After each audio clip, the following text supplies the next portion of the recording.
Well, welcome again to Wickerson Studios on a Saturday. I have my little lovely Ella here. You want to say hi? No. All right.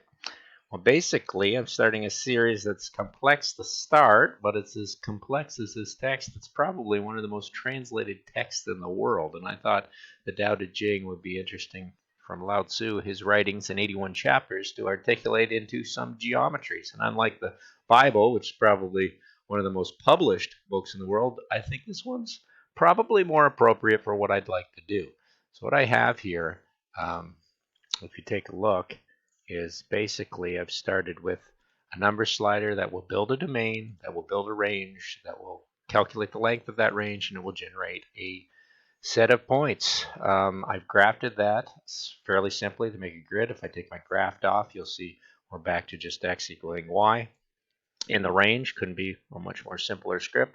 I'm pulling that down into one rotation, which does things to the geometries. I like the Maelstrom tool. It's kind of a fun, playful program with its own functions within it.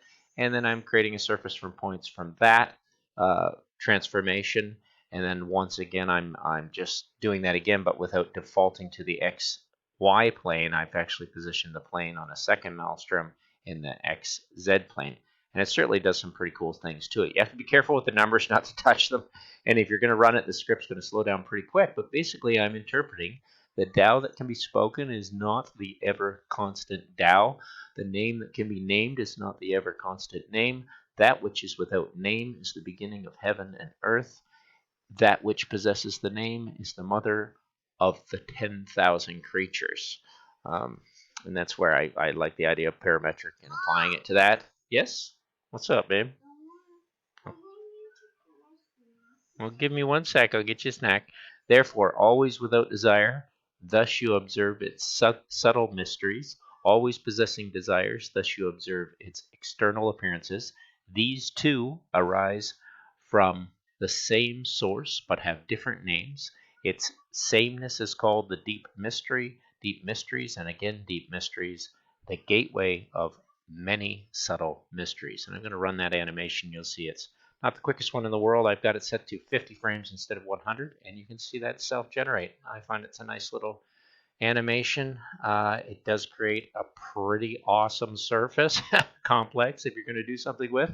Sorry, it's not cropped perfectly, but you'll see it slows down in the last few seconds, estimated time for each frame. Don't get away with doing too much with it, but I love all these iterations, and it's as many as I want to generate. At any time, you can set these numbers to whatever you want, and you can definitely pull that into a bake and end up with some pretty cool forms. I'll log out of that one, and you can see that I have a pretty interesting surface that I can play with. Nothing fancy. It's enough to entertain what I want to do. All right, and then a little. You can see the complexities of that, and if I go into actually shaded tool, you'll see quite a mess of the curves that make up that form, and that's what I like, is starting simply, watching it become more and more complex, and then make its different iterations. Thanks for watching.